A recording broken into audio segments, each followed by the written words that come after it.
Ladies and gentlemen, dear colleagues, on behalf of the Prague Process Secretariat, it is my pleasure to welcome you to today's policy talk. I am here in Vienna. With me today are Martin Hoffman from ICMPD and Slavka Eli, who is joining us from Bratislava, I believe.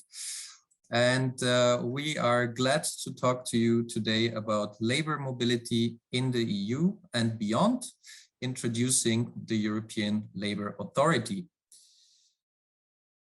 So first of all, good morning to all of you, and thank you very much for the invitation and the opportunity to present the work of the European Labour Authority.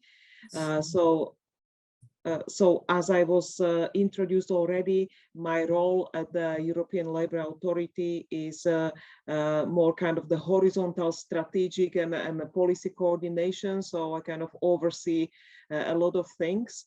And that's why also this background from working in different agencies is extremely helpful, because as you probably all know, the European Labour Authority is a new agency.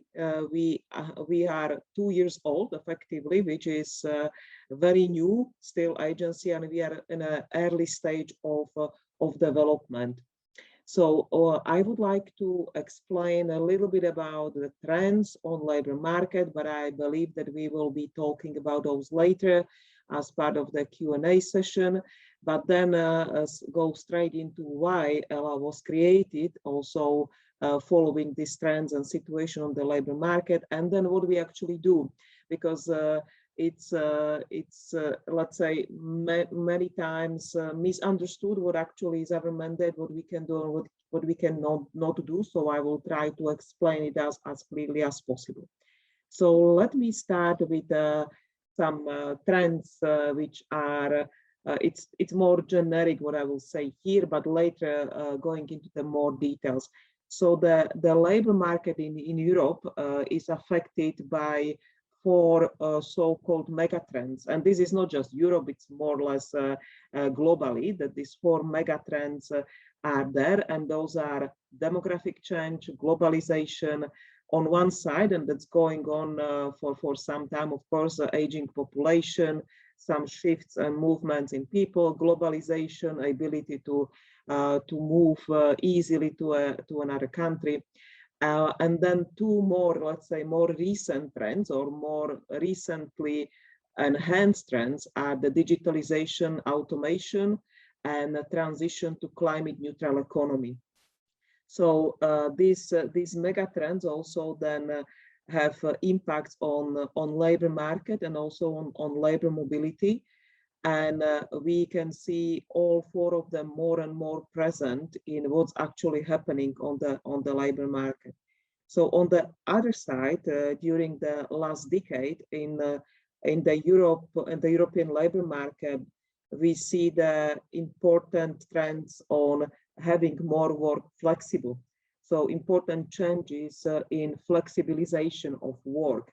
And again, there are 4 main elements or 4 main trends observed, starting with more interest in lower hours or part-time work, then shorter duration of fixed-term contracts, and then linked very closely with also those trends of digitalization is also new forms of employment, such as casual work or platform work or IT-based work.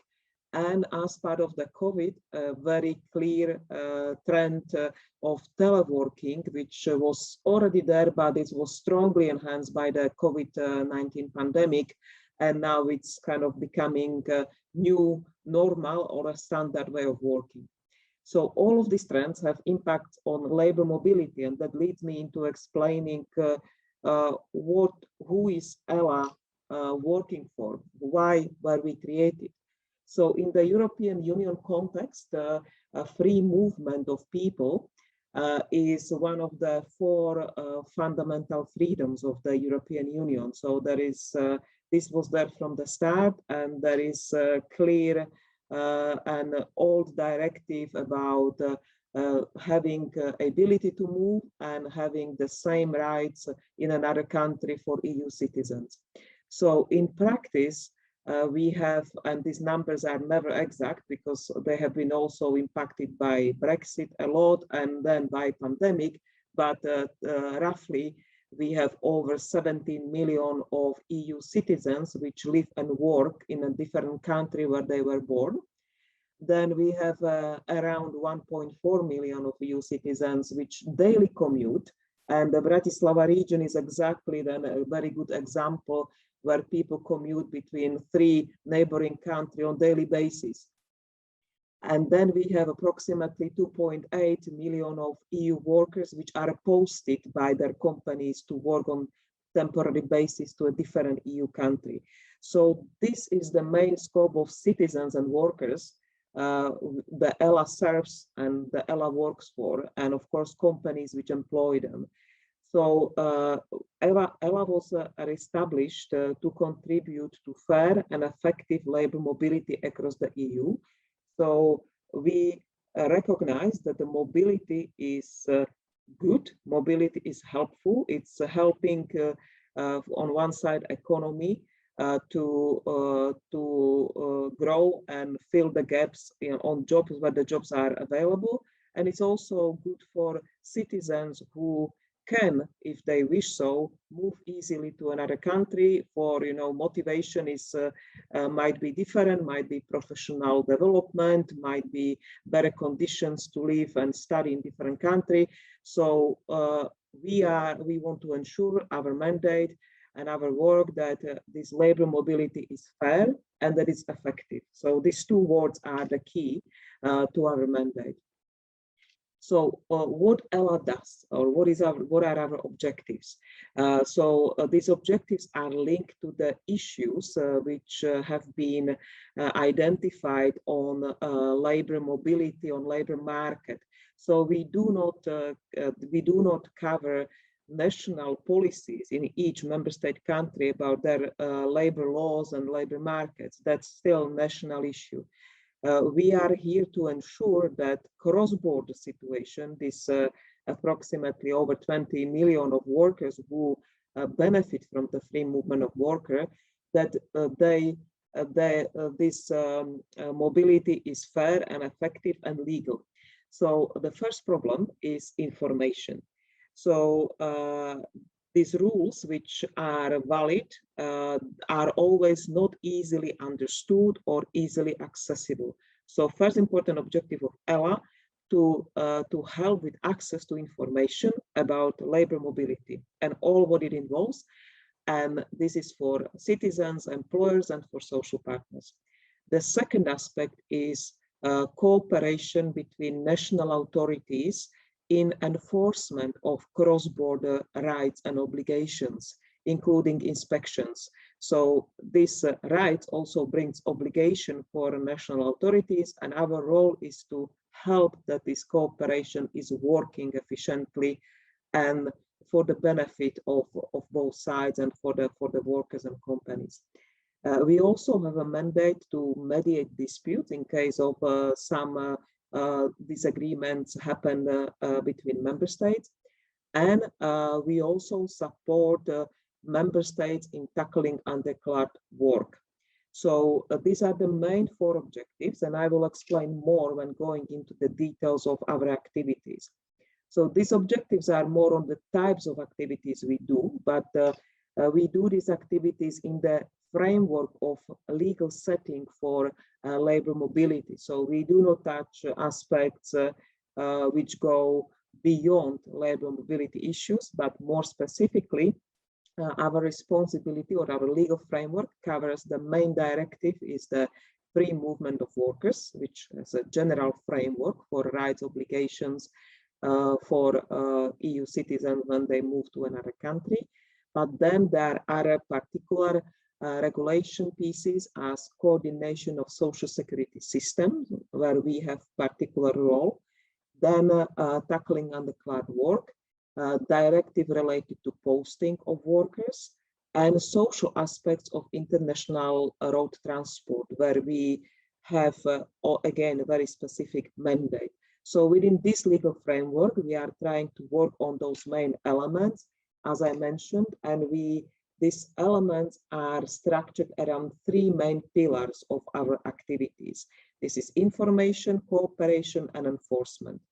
So here I cannot go into the details of each activity, but under the three pillars, we have 9 main activities which we do. So under the information, I already mentioned that we try to really improve national and EU websites and materials explaining rights and obligations of workers. And you can imagine that this is a huge mandate which will take several years to really address. Then the second is, as part of this, we also do information campaigns, and I will mention one in a second, which we have done last year. And then the third one here is the EURES portal, which maybe many of you are familiar with, is the European job portal and related activities, which is a unique tool to support labor mobility, because both companies and citizens can be putting job offers and searching for jobs for cross-border situation. And this portal, we are running the European Coordination Office and the IT environment behind it, but there is, of course, functions at each member state. So on the side of cooperation, I already mentioned that for these rules for cross-border situation to work efficiently, also national authorities have to cooperate and exchange information where it's required. So there we do very specific activities, identifying and trying to address issues, but also very specific, unique maybe feature of ELA is that we also have what's called national liaison officers. So each member state country have nominated one representative who is seconded to the ELA, who sits with us in our premises, and who is there actually to create bridge between institutions in the country the person comes from and cooperation with member states authorities from all other countries. And we already have around 100 cases, these NLOs efficiently solved in a short time period, just because they are able to connect people who need to solve the issues. As part of the cooperation, we also work on helping all national authorities to build capacity, training, information sessions, explanations about the new regulations. And as mentioned, we also can mediate.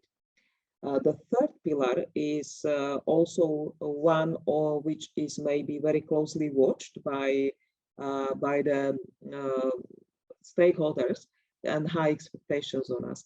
So very visible is the mandate and the activities related to concerted and joint inspections, where our role is to help and support organization of joint enforcement actions for these cross-border mobile workers. So to support and organize that inspectors from several countries go and do inspections which involve mobile workers on the aspects to check their rights and obligations.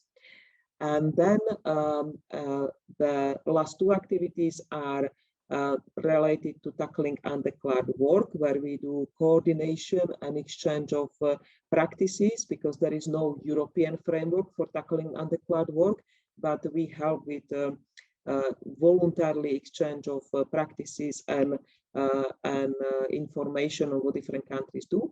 And then we also have a mandate to do labor mobility related assessment and risk analysis, where, let's say, we are still in an early stage, but this analytical function will really help us to support all other functions to understand the trends, understand where the problems are, and to focus our inspection, information, and cooperation activities on the most relevant issues.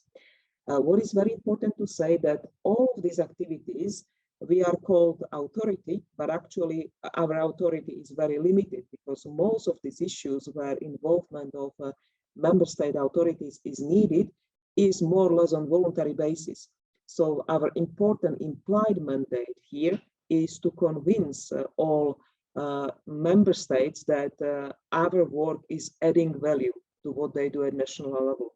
So, and this is, I would say, something which is also of a challenge to us, because if there is no strong interest in certain sector, topic, or area, it can be, let's say, limited activity happening within this mandate. But of course, we are working very hard in convincing all our 27 member states that what we do can add value, and I think gradually they are understanding it. Let me highlight key initiatives last year, which are related to these activities. So when it comes to these concerted and joint inspections, it was an introductory year last year, but we succeeded in organizing 8 joint inspections with participation of 11 member states. So might sound not a lot, but we consider it as a success because it was a very early stage of operations, and understanding of joint inspections was still very new. And the second, and also those inspections were related in most cases to it, we selected the topic of seasonal workers last year as the priority topic, because also due to the COVID pandemic, the issues of seasonal workers not being effectively able to be mobile and to go go to the place where this job were needed was a really significant issue. So we did a number of activities under the action plan on seasonal workers, including big information campaigns called Rights for All Seasons, which probably many of you noticed. And through this, we were able to outreach and multiply activities also through national level to millions of people. And we believe that this was also very successful. And because this was the topic we focused on last year, also most of those inspections we did were in the agro sector, seasonal work sector. So that's linked together, so that we exactly check the conditions of the seasonal workers. And then also reacting to the COVID pandemic, the request on us was to more provide assistance in mapping the practices and rules on how the teleworking during the COVID pandemic is applicable for social security system. So we did a mapping exercise, and on our website we provided how these rules apply for each of the countries. Of course, we did much more, but I just wanted to highlight these 3 key initiatives. So where we are right now and where we are going. So as I said, we are a very new authority. So at the end of last year, we were only around 60% of the human capacity. So we are still building the organization, and we should grow from 60 to 90% of the staff this year. So we are still not fully operational to the looking from the human perspective. Then building on all the work done already, we would like to strengthen partnership with national authorities and the stakeholders to make ourselves known, relevant, and be this value-added player on the European market. So, of course, I cannot speak about all the topics for 2022, but I just would like to highlight it as a, let's say, an important topic. Last year was seasonal work. This year it's a road transport. So we will soon be also publishing our framework for action in road transport and run an information campaign later this year, as this is closely linked with what's called Mobility Package 1, which comes into force this year in February. So we are doing a range of activities in all 3 pillars, so information, cooperation, and enforcement, to support implementation of this mobility package, and to then move into enforcement of the new rules. So it starts with training, where, for example, also we did training for the transport companies, then for inspectors, then continues with information services and translation of those into many languages, and later also inspections on road transport. So we actually established a very good cooperation also with Roadpol, and we are aiming for inspections done in coordination with Roadpol, where they will be checking their scope of responsibilities and regulation, and we will be looking on the labor mobility related rules where we have the mandate, but we will act jointly. And of course, then we continue with some targeted activities in areas where risks have been identified or issues are known. So some follow-up on seasonal work. And then we will be working also on sectors with high proportion of mobile workers as construction, hospitality or healthcare.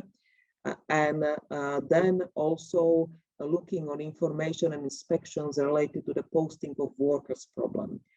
And the third point, which I'm sure is very interesting to you, we also are working on a thematic study on issues related to third country nationals mobility.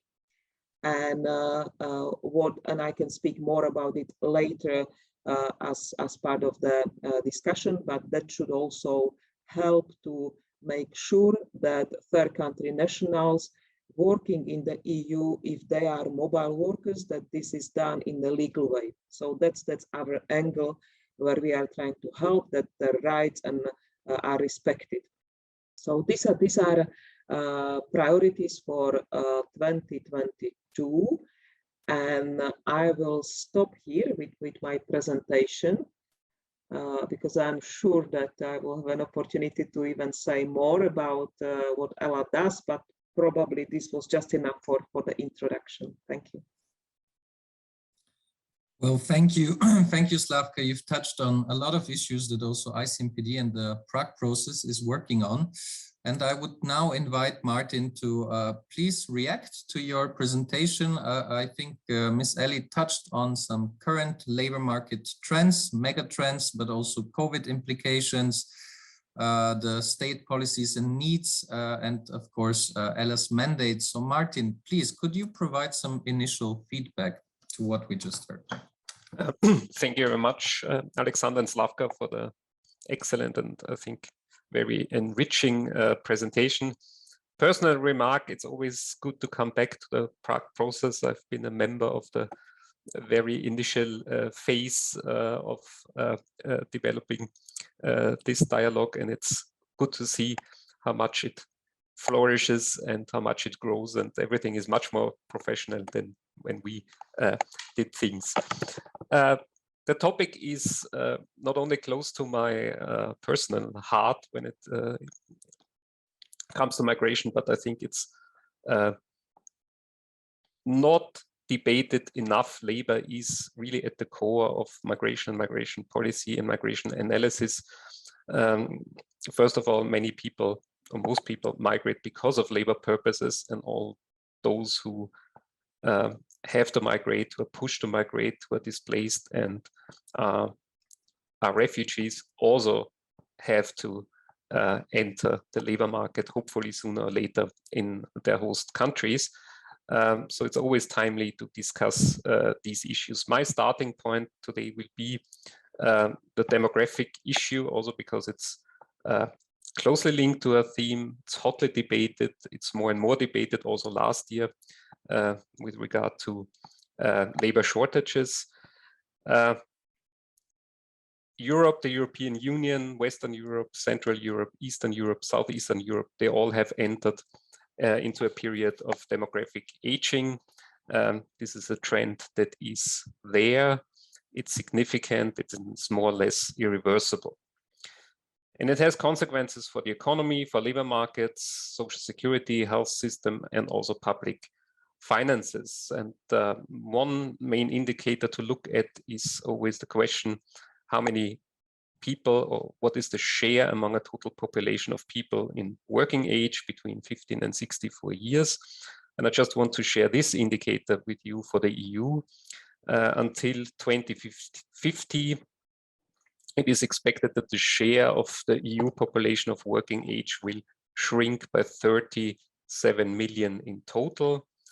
That is a relative decrease of 11.7%. And at the same time, the number of persons outside working age will increase by roughly 21%. So what does this mean? First of all, contrary to media portrayals, it does not mean that our economies and societies will collapse. Most probably they won't. But what does it imply is that the, would say, economic pressures on the generation that is working increases significantly, and that there will still be less to spend on those who are not working, so the old age generation, but also the children. So although we might not collapse as societies and as economies, as individuals, we will all be poorer than we are now, structurally speaking. And this is why this issue should be addressed. Migration alone will not be sufficient to address those issues. It will require comprehensive strategies that, as far as I'm concerned, rest on 4 pillars. One is the mobilization of those shares of the population that do not participate in the labor market yet. The second pillar is upskilling. We have heard it. There will be new requirements towards the labor force because of digitalization and automatization. So it's about reskilling and upskilling. The third pillar is also where ELA's work is so decisive, the mobilization of, let's say, the geographic potential within regions, within formal frameworks like the EU. There's still untapped mobility potentials. Although when you're observing the issue as long as I do, it's meanwhile quite impressive, Slavka, the figures you have presented on intra-EU mobility. This was a lot less some years ago. And then the fourth pillar is labor migration from, let's say, outside those geographic frameworks. In the EU, we call it third countries. We should call them non-European countries or non-EU countries, maybe. Significance of ELA's work is also an aspect that I want to underline and stress is we need to become better at analyzing the situation, both with regard to short-term trends and needs, but also with regard to longer-term developments. So if labor migration policies should support our needs in 5, 10, 15 years, we already have to start now to fine-tune them, to develop them. So we have to have a good assessment of what will happen, which always is an assessment what might happen, because we can preempt certain trends, but we can not be sure how they will develop in detail. So we have to constantly monitor, evaluate, and re-evaluate what we think the future will bring. I think we have 2 great unknowns, or knowns that are only partly known, and that is the impact of digitalization and automatization. We have indications of the direction, but we cannot really tell whether this would really lead to a dramatic reduction in the demand for labor or not. There are different views on that, but what we can already tell is that the very basic menial jobs will more and more disappear. So even the basic jobs will require some degree of IT literacy, some degree of language skills, some degree of social cognitive skills, some degree of like independent thinking, working, and problem solving. So the upskilling is something that we definitely need. What we can also say is there is already a pronounced trend towards the so-called STEM jobs and the demand for there. It's a stable trend. The health sector was mentioned, but also the service sector in general. It's not only that the high qualified jobs are in demand, it's also, we all have witnessed that, I think, during the pandemic, when we ordered something from the World Wide Web, the people delivered our packages. There's a high demand for those as well.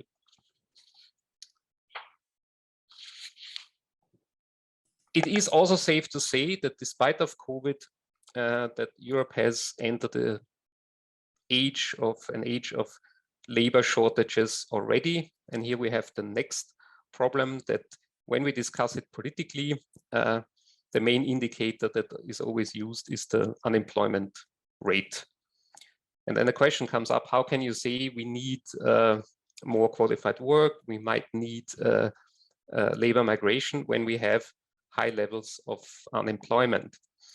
Unfortunately, it's a bit more complicated. The unemployment rate is based on ILO standards, is more or less the relation between people who are employed, people who are not employed but have been employed before and look for work.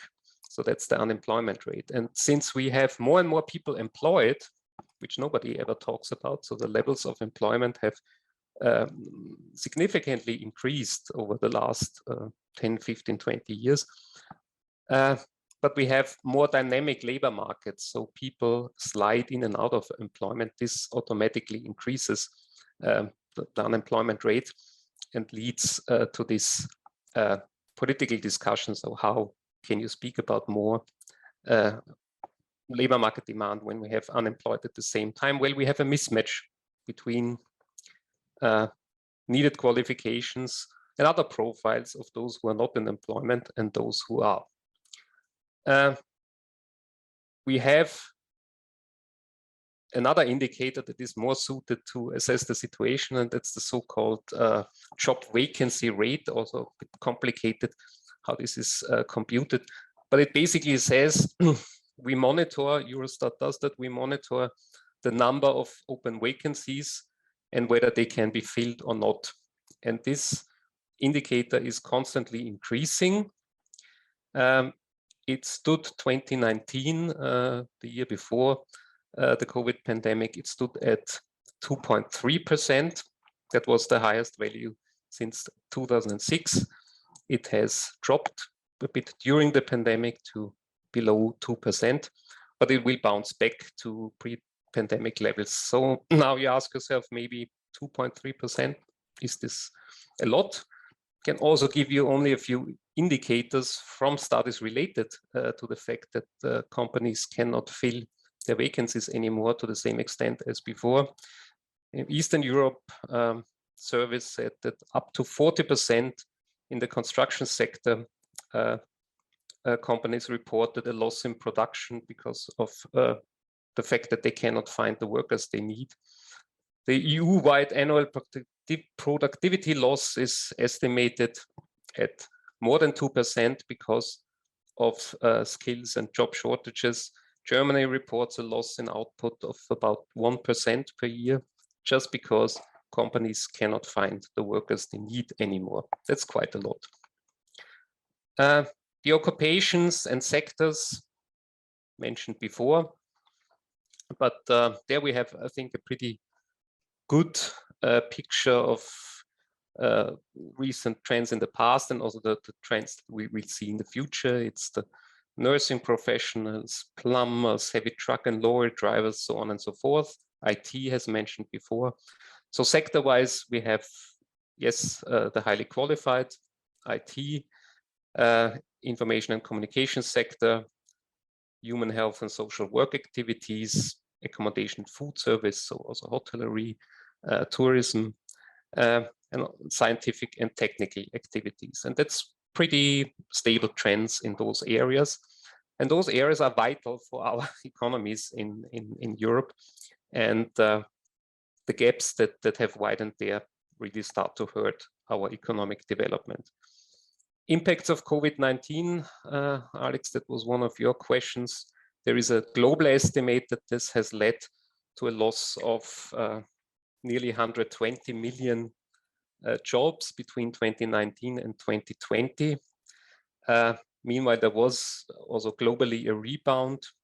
COVID had a severe impact on European labor markets, but again, this was not straightforward. On the one side, there was a sharp fall regarding labor demand, and at the same time, we have heard it before, there were severe labor shortages in other sectors.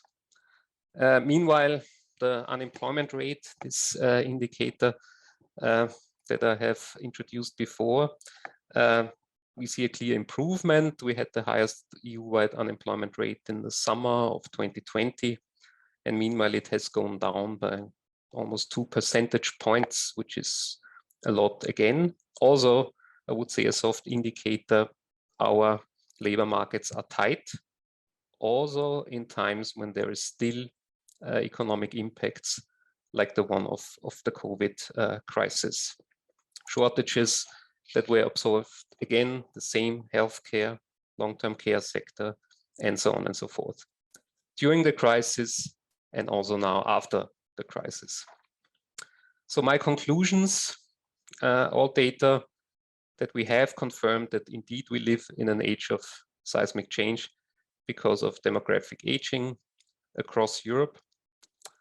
The impact comes in different forms: lack of supply on labor markets, qualification mismatch, changing consumer behavior, sectoral shifts, and so on and so forth. So ELA's task is not easy to observe all those moving parts and try to somehow bring them together with a solid assessment of the implications for the future. Clear is we have both quantitative and qualitative labor shortages that lead to economic losses. The effects of the next current technological revolution on job profiles and overall labor demand are not fully known yet. We can be pretty sure that we need general upskilling of the labor force in all our economies to respond to these transformation processes. When it comes to labor migration, again, I think it can only be a part of a 4-pillar strategy that is based on mobilization, qualification, upskilling, and more regional mobility, but then it can make a very positive contribution. Should labor migration work better than it does now, we have to invest a lot more in this so-called skills matching.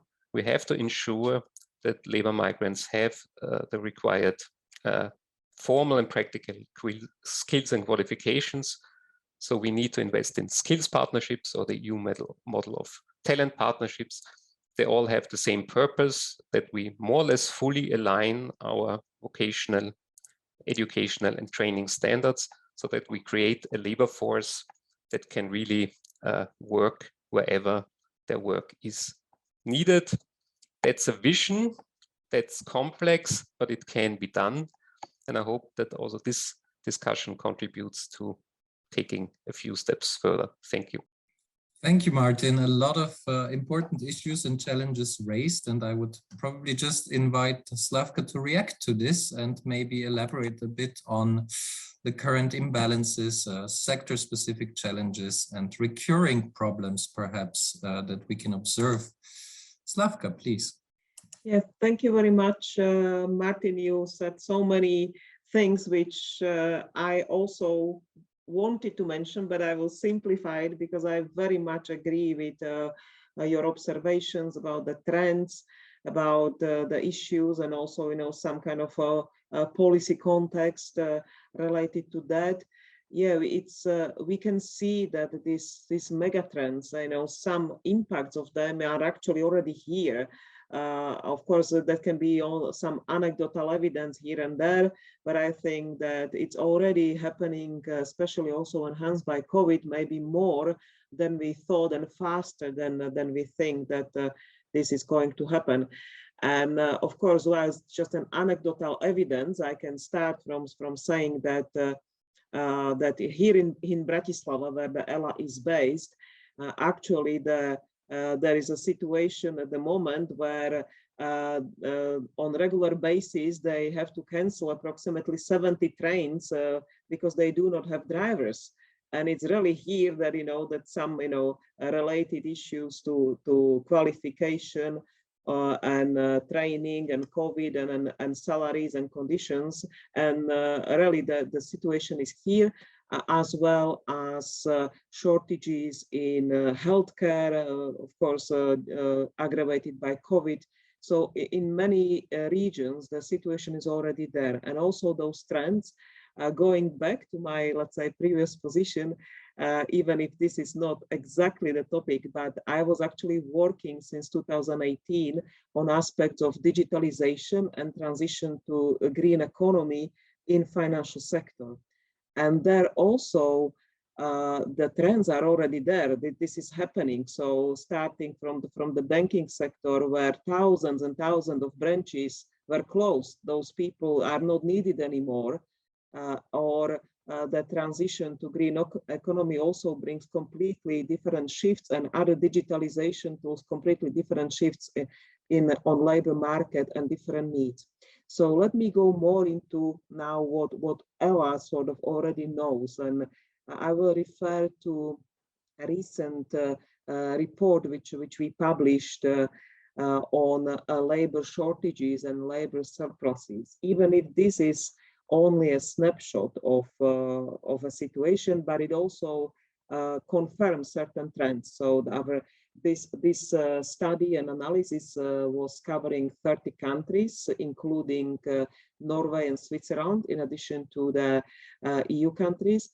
And data were provided from public employment services. So it should give you a relatively good picture about shortages and surpluses these days, like last year. And first, I would like to make a remark that the findings are consistent with these major economic and social trends. And also impact of COVID is already visible. So what were the main findings here? So overall, the findings confirm that the imbalance between demand and supply in European labor market is significant. So we have a real significant gap here. And it is estimated that almost 1 in 3 workers were employed in a labor shortage or a surplus occupation in the EU. And many of these shortages are actually of a high magnitude, so that they are really there. Then the second interesting point here is that occupational gender segregation is still a major issue on the European labor market.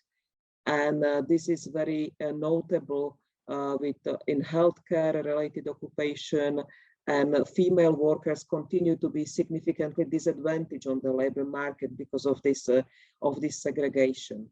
So as also Martin mentioned, that we have also post-COVID a very significant shortage in the healthcare already there, and it's I think issue in many countries how to fill it. And then the second most highest magnitude of shortage is actually in STEM occupations. So in those requiring more technical and higher level education, and this is clearly linked with the digitalization. And then also due to pandemic, the most significant surplus at the moment is in the hospitality and personal services, which might be temporary, but it's very visible. So this STEM qualification is, of course, something what is not leaving, and even with the teleworking and faster digitalization during the COVID, I think this gap is something really where the policymakers should really look, and countries where these gaps are should really look, because this is already there and it will only go up, this gap. I already mentioned the disadvantage of female workers, which is also there on one side in the healthcare, but also on other side, the sectors which are in surplus are also very much at the moment those where a higher proportion of female employees are. I also agree with what Martin said, that that education and upscaling with skills is one important element to to be followed for affecting or for solving some of these labor shortages. But at the moment, there is also from this analysis strong concentration of vocational qualification needed on the side of labor shortages. So it's not only really university education, but it is more jobs related to construction engineering, which might also need just medium level of education. There is also significant shortage. And one interesting conclusion also for this audience, I'm sure, is that looking on both sides, or shortages and surpluses, and linked with labor mobility, this analysis indicates and suggests that the shortages cannot be effectively addressed only through intra-EU labor mobility. So the numbers indicate that there is no capacity to fully capture these shortages. So I will stop here. Thanks. Thank you. I see there is a lot of agreement between the two of you, but Martin, would you perhaps, since you already showed the several solutions that you would propose, mobilization of the present workforce, upskilling, intra-EU mobility, and then also migration to some extent, could you maybe elaborate on what their success potential is and what the particular challenges are in these four domains, so to say? Well, I address you now as a policy maker, Alexander, and can be outspoken. Slavka has mentioned it. I think the first thing that I would really do when it comes to looking at labor market issues is think of increasing female participation, and we have very clear indications how this works best. So one of the strongest correlations, congruences we have in the area is between female participation, birth rates, and childcare.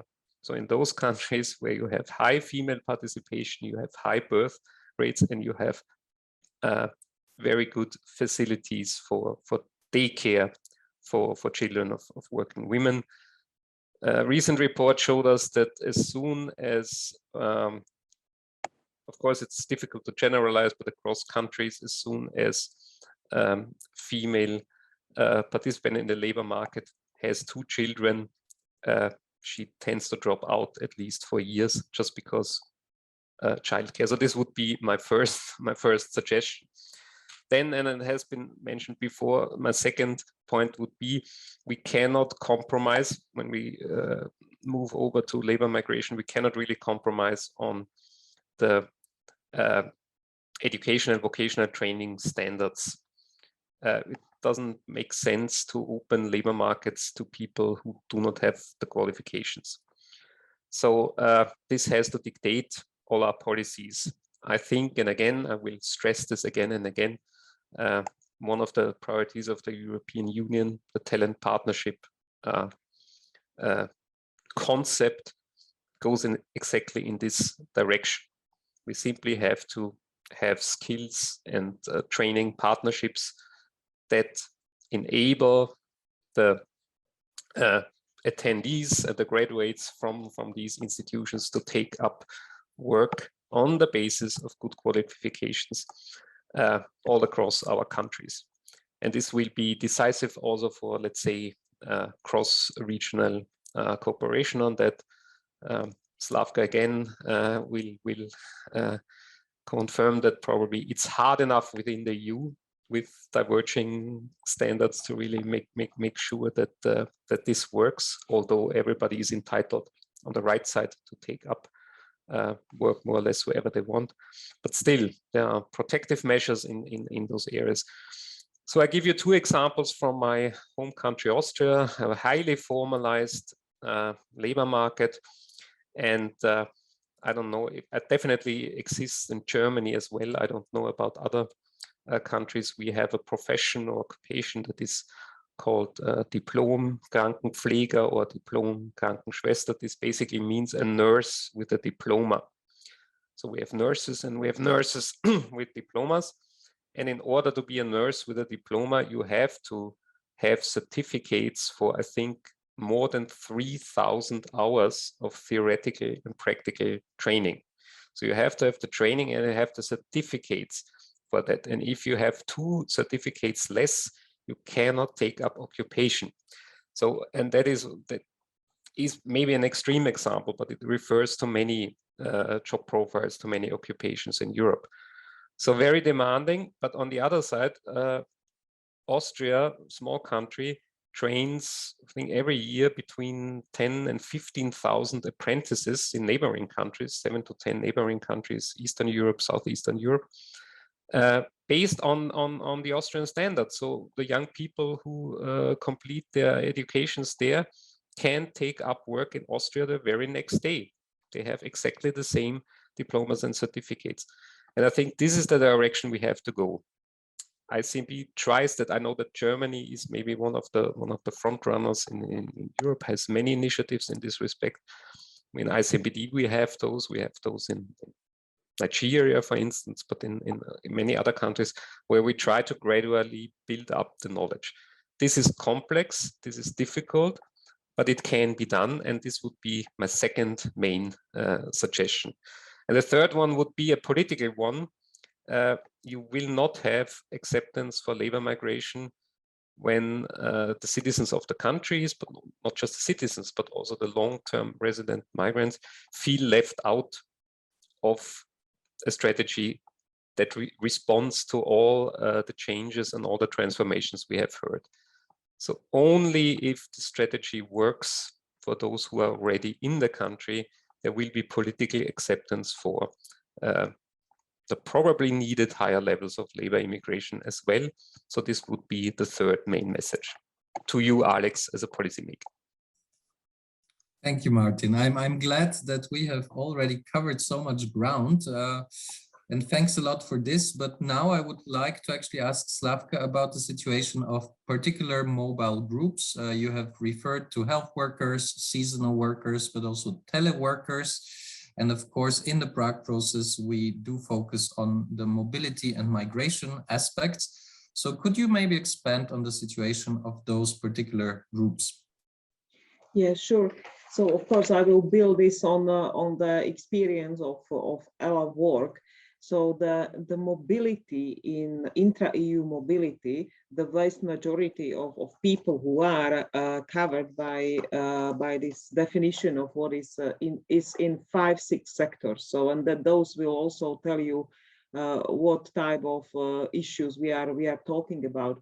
So this covers manufacturing, wholesale and retail, construction, accommodation and food services, and then human healthcare and social work. Those are the top 5, where most of the mobile workers are. But then what is catching up is also transport. Transport is important, but it's still not in the top 5, but it's transport and storage, administration and support services, but also IT sector is actually catching up on being an important proportion of the mobile worker. And so each of these, of course, has its own challenges, but what is common and what we see through the work, especially through inspections. So first of all is the significant use of the posting rules in the EU. So posting regulation is there to help labor mobility, which means that country in one European member state employing people who should be residents in that country and employs them there can post them and send them to work in another country. And there is a lot of course, these workers are vulnerable to how they are treated many times. And these rules is not also so easy to exactly monitor and enforce. That's an issue for national authorities. But let's say there are some signs maybe of misusing these posting rules and trying to take advantage of for companies to use these posting rules to have, let's say, more cheaper labor or saving on taxes and on insurance. So this is typically under the scope of where we look on inspections.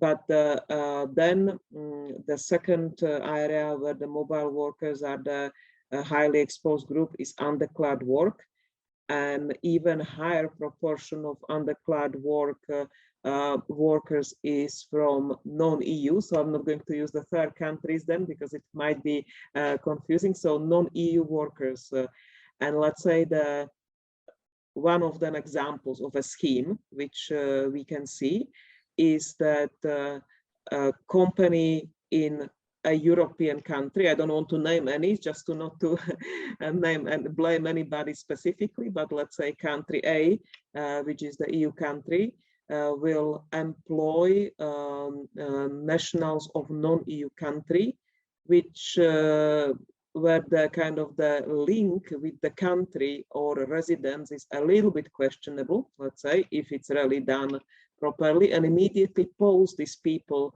to country B. And of course, this is a highly vulnerable group of people because they are effectively newcomers to the European Union.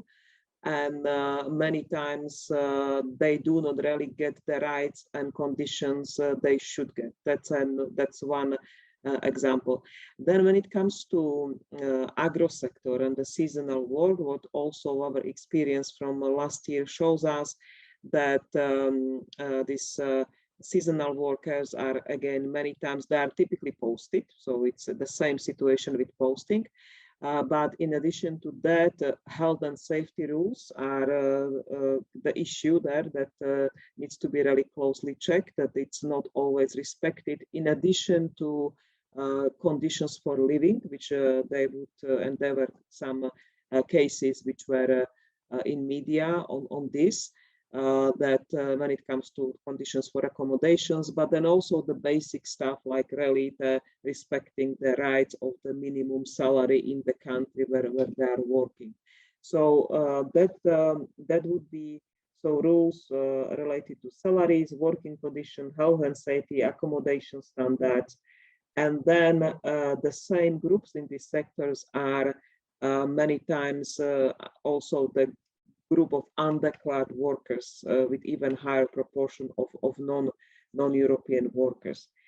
So in the road sector, it's actually now a bit even more complex because the rules which are coming into practice in February are relatively complex, and companies have to really now work hard to try to understand. But the idea of this regulation is to improve conditions for this type of mobile workers, for truck drivers and transport drivers, which have now more advantages for workers. They have better conditions for resting, rest periods, and what companies have to provide for them. For example, the accommodation in a hotel, not in the truck, and similar things. So there is a number of new rules which should improve working conditions of this group of mobile workers, as they are really key to the European economy, as a very high proportion of the transport is done on the road. So there is this special mobility package which then again brings additional challenges. So this is broadly some examples, and of course, as we will be doing more inspections, more analysis, then we will have also more knowledge in different sectors. I mentioned these main sectors are, let's say, priority for us to capture those issues in those primarily before we move to, let's say, less mobile workers populated sectors. Thank you for referring to each group specifically. And while I invite Martin to also react when it comes to these groups, I know that ICMPD's work and analysis also touches on some of them.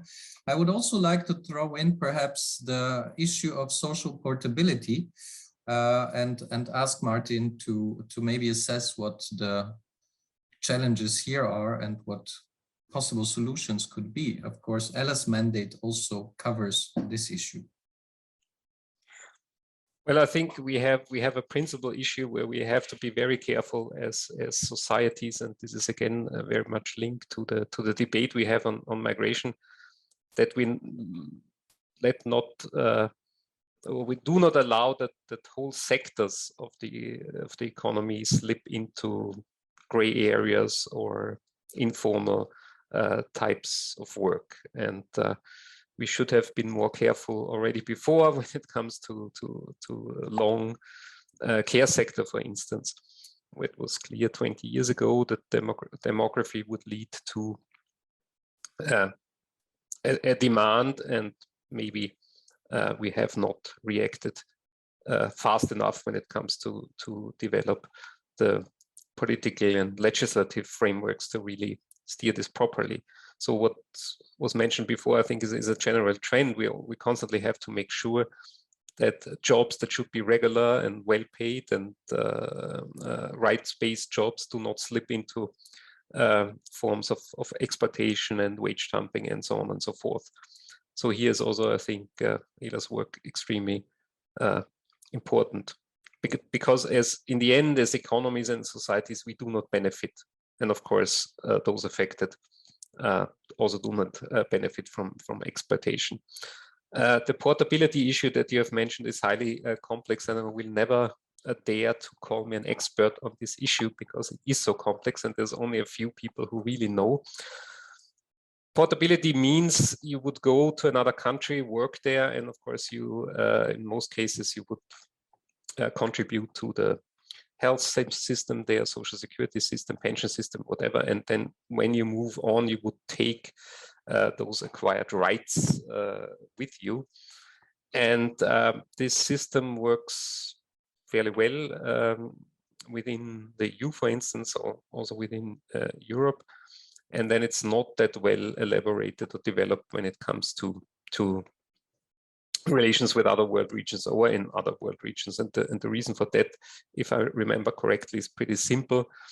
These systems have to be reciprocal. So the standards have to be more or less the same. So you go to Sweden, and the Swedish system then would have to repay, let's say, the German system, and then they have to be at the more or less similar level in order that this works somehow smoothly. There have been many attempts to discuss and to change that. So especially when it comes to seasonal or short-term employment, and especially when the interest is circular labor migration, so that people stay for a few years and then go back or move on to another country, then it would be important that they can take the acquired rights with them. But most of the systems have this minimum threshold of months that you have to contribute to the system so that you can take your rights with you. So it means, again, it is some sort of exploitation, makes circular seasonal schemes less attractive.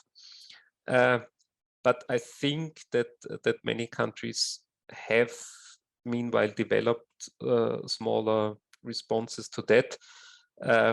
But I think the big general answer or response is still missing.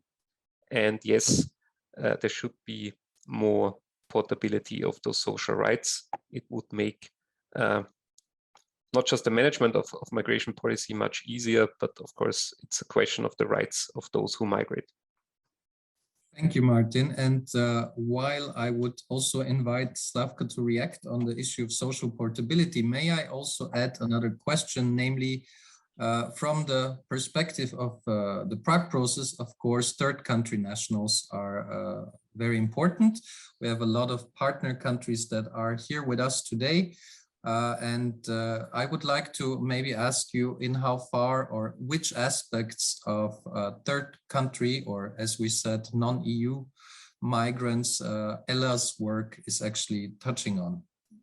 Yeah, thank you very much, Alexander. So yeah, I would like to start with, again, agreeing with Martin's position that portability can make mobility more attractive and more fair.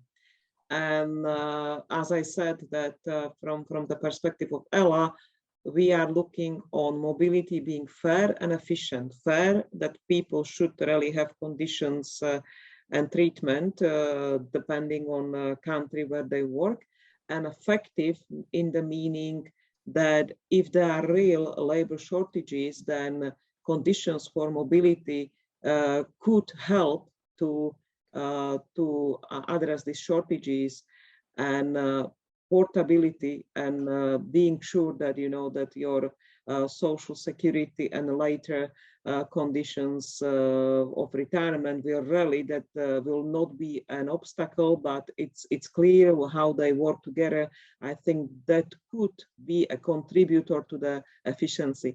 I'm speaking and using very diplomatic words because of course I have been at one live discussion in radio, and actually we got a question from a citizens if the ELA mandate and work is to encourage people to move out of their countries and go to work somewhere else. Of course, we are not encouraging anybody to go anywhere. So that's why I'm trying to be very diplomatic, so that there are demands, there are opportunities, but it's of course everybody's choice, and our role is to make it fair and efficient. So that's on the portability, but I was also thinking that considering the audience and participants that maybe I can tell you more about what I refer to our work to third country nationals or non-EU citizens. So within the mandate which ELA does, of course, we have mandate to capture the EU labor market. So but however, when a non-EU person arrives and works in the EU, then of course our activities will capture them. But we identified already through the cooperation with all our members that these practical issues related to placement, posting, and conditions for non-EU workers are really a significant issue. And actually, even I would say that can lead into a bit of mistrust in cooperation between European countries, because on one side, the country, home country, let's say, where the company is employing non-EU person, those authorities have to check the rules that there is a legal employment, because then if the person who is posted to another country, that country has limited ability to actually check if the posting is based on the legal employment and insurance in the home country. And these are actually real cases where especially these non-EU workers are highly vulnerable group, and they are in more cases misused through, let's say, even fake papers in the home country, not having real insurance, and being posted to another country, and it can really bring cases of misuse of labor. So of course the most prevalent occupation where these third country nationals are working are agriculture, tourism, constructions, also that you understand that these are highly mobile sectors. And our objective in the work we do on this topic is to ensure that that mobility of these citizens is legal, so that the rules are respected. We are not covering if they should or should not be employed and how they should or should not arrive to the EU. That's the immigration rules. But as soon as they are working on the European labor market, then conditions for their working should be based on legality and on respecting rules. So let me go into more specific of where we are looking this year, because I mentioned that we are doing a dedicated study on issues related to third country nationals or non-EU workers. And this should be out somewhere in the second half of this year, let's say end of summer. And it will also be providing elaboration of the list of obligations which companies and have to employ people from non-EU, identification of the key obstacles and existing processes and practices which are working to make this legal and efficient. And then, as I said, that part of the problem is actual cooperation and trust between public sector authorities, which are there to check the legality and if the rules are followed. We will have a particular angle to look on the cooperation of the public sector authorities related to posting for non-EU citizens, and try to address this, because there were actually, we have a specific mandate to improve the cooperation and flow of information between the two countries. So that will be a very practical angle. But I also would like to mention that Commission is actually, European Commission is also looking and working on this topic. And this year they are particularly looking on the rights of non-EU workers in the EU. So these two reports will be complementary and should provide much better picture on issues related to non-EU nationals at the EU. Thank you very much. I see that we have already some first questions, and indeed it is time to wrap up, but and move to the Q&A session. But I would perhaps dare to ask you also about some expectations that you might have, let's say, for this year and the coming year. And here I would like to perhaps mention two particular problems that we are facing. On the one hand, the coronavirus, and again, the hope also this year that we will eventually overcome this pandemic and move on to economic recovery. And secondly, also in the Prague process region and the EU neighborhood, we have some geopolitical turmoil, which might eventually, we don't know, lead to forced displacement, and where potentially the EU could also be a destination for, let's say, greater numbers of asylum seekers, refugees, migrants. And here I would like to ask you, what are your expectations also, particularly in this context of Corona, but also the EU neighborhoods, crises situations and potential migration flows arising from them? And I would perhaps start with Martin when it comes to this question. When it comes to maybe the impacts also of COVID and the issue of shortages, well, I'm too much of a migration and not enough of a labor market expert, but what I would expect, I think we have a certain tendency as of fixing a gap and opening another. So there is still, I think, sufficient space when it comes to labor markets to when you make certain jobs or occupations more attractive by raising wages and improving the conditions, that you might be temporarily in a position to fill the gaps. But this basically means that gaps open up somewhere else. And this is both with regard to occupations and geographically. If the big players, economic players in the EU, and I'm sure they are in a position, manage to fill the gaps they have when it comes to these heavy load truck drivers, then they will be missing somewhere else. And this is, I think, something we will see next year. With regard to a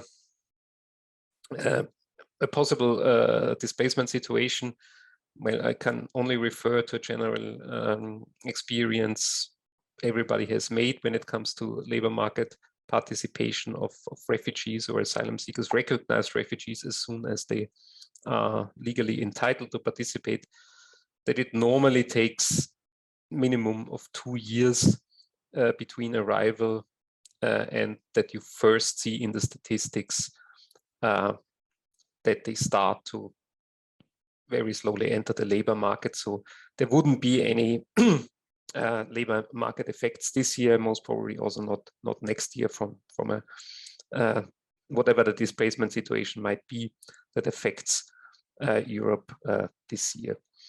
And maybe a third answer to a question that I saw in the chat with regard to the sources and data we use.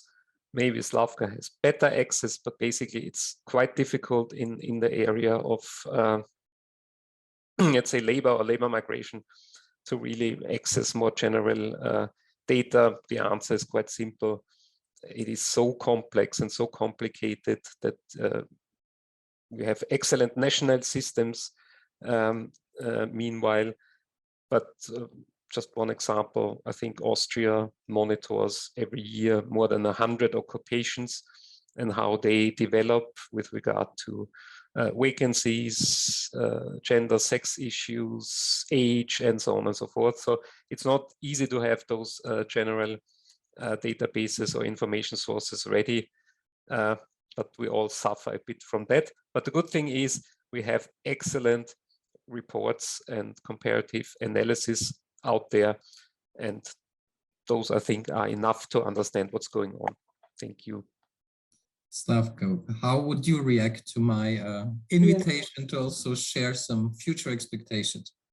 Yeah, so I would start with saying that, of course, when we get out of this pandemic, that's more on the health experts to give us a timeline, and I hope that that timeline will be positive for all of us. But the trends and impact on the labor market, in my personal opinion, now not speaking of any official ELA position, is that the impacts will be long-term on the labor market. And in addition to what Martin said, which I agree with, I would maybe also mention the topic of flexibility in working time, working conditions, which are going to change really what companies will be forced to offer to their employees to keep them. And this is already happening. And also there is also different studies done what is expected, how the new, let's say, the new office type of work will look like.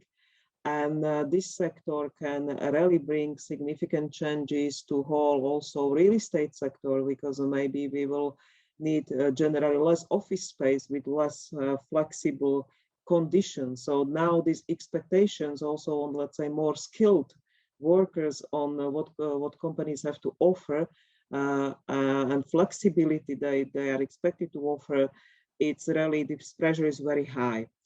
And I can hear it from all different sides. So that's one aspect. The second was also mentioned by Martin, this change of people's behavior post-COVID. Some of it will stay, definitely.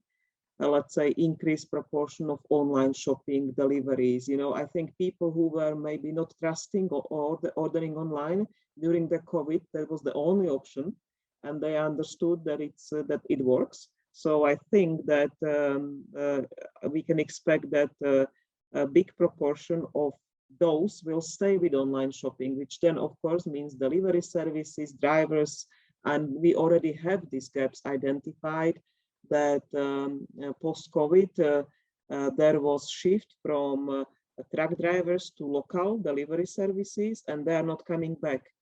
And this gap and the lack of truck drivers is already identified. Of course, there are different numbers in different countries. I just heard recently in Slovak news that in Slovakia it's 10,000 truck drivers, which there is a short, the market is short, and it's a small country, so I don't know how many there is in another, but I think 10,000 for this country is quite a lot. So this is already happening. And then the third point, which was partially mentioned also by Martin, is that the value and maybe also means salaries in certain sectors will be adjusted. So value of certain types of works like healthcare workers, I think is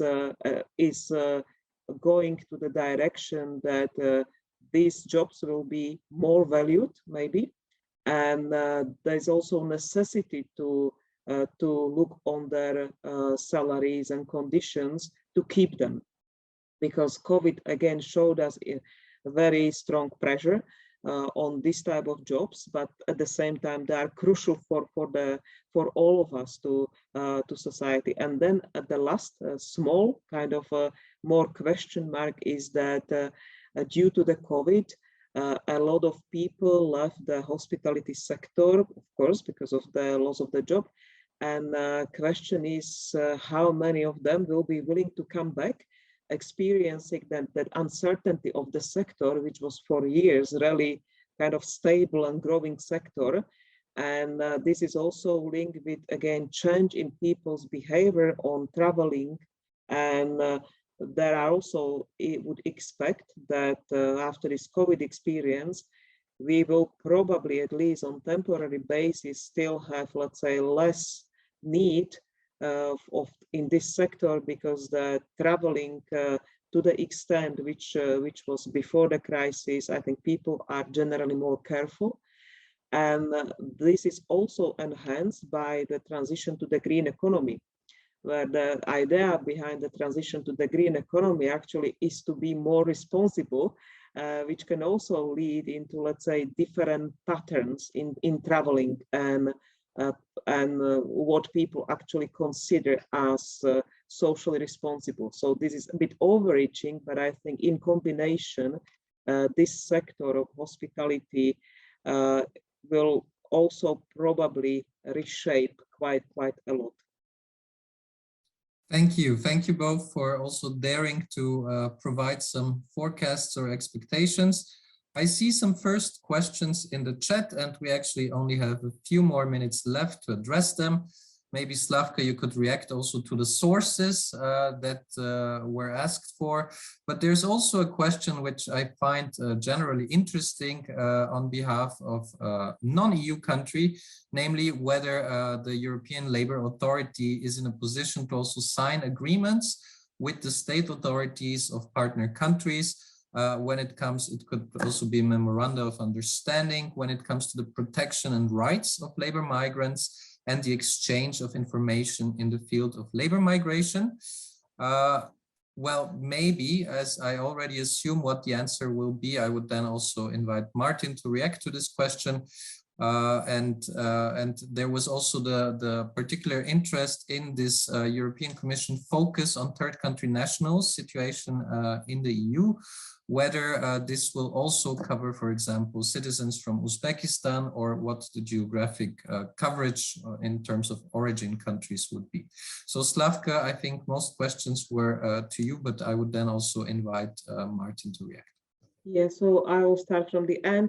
So Commission study is looking on the rights of non-EU workers in the EU. So basically it's not that much depending on a country of origin. It's more like what are the rights and how they enter the market.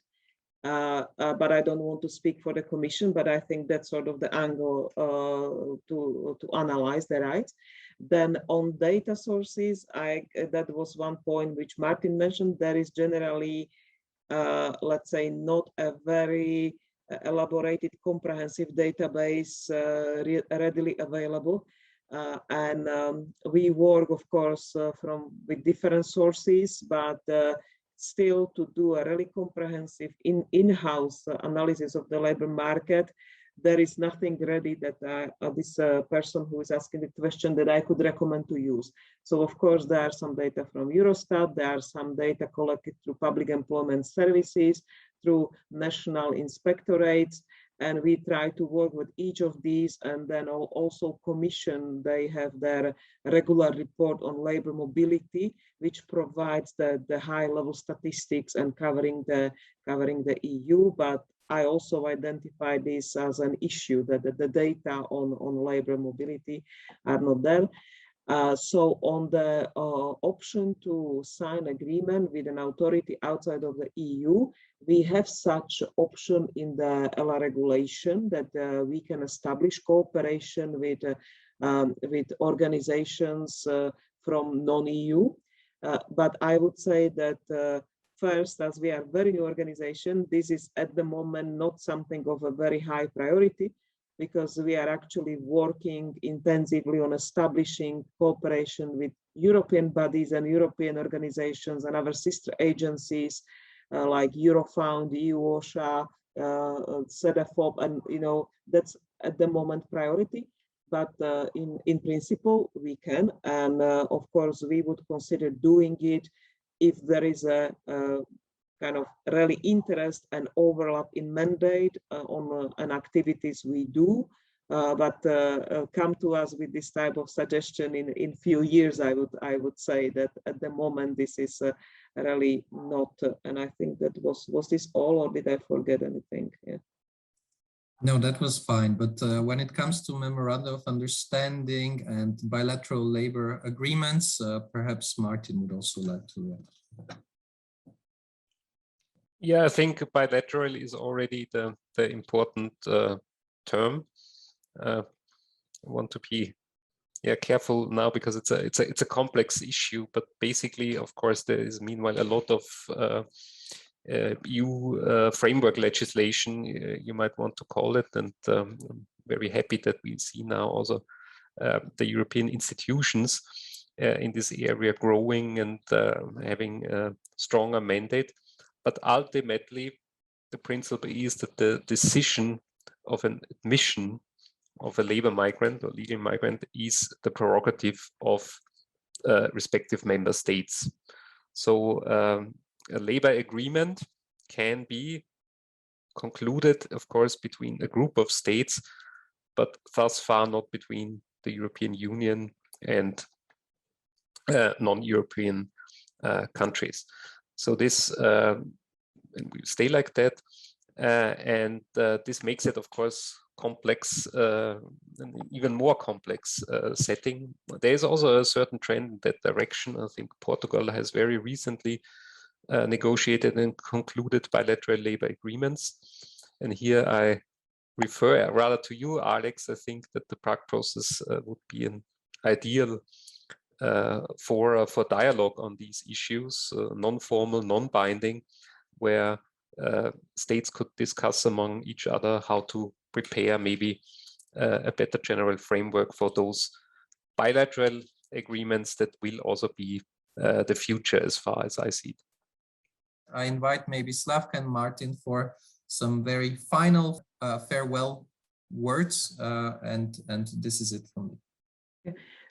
I just would like to thank you for the invitation, opportunity to present the ELA and explain a bit in more detail what we do. I think this was a very interesting discussion, and I also enjoyed a lot this looking to the future and trying to estimate how it might look on the labor market.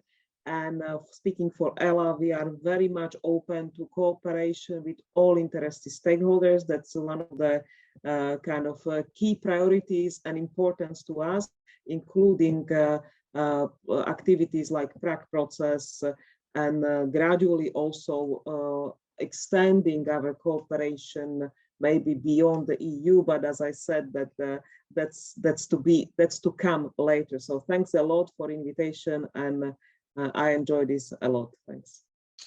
Yeah, of course, also many thanks from my side to the Prague process, to the participants, and also Slavka for really a very interesting and rich discussion. So my final words, I just want to stress how happy I am about ELA and ELA's mandate, and I think that institutions like this, apart from any kind of legal or formal role they have, simply have an absolutely necessary role of catalysts and information providers and analysts and coordinators in all our attempts to manage our labor markets, but also to manage labor migration. And I hope that this cooperation continues, and I hope that also in regions outside of the EU, there is a lot of thinking how to establish such institutional frameworks. They will be needed. Thank you. Thank you both, and thank you to all participants for taking the time and being with us. I wish you a wonderful day and hope to see you soon again at one of our online events, or perhaps later on even in person. Thank you, Martin and Slavka. Have a great day.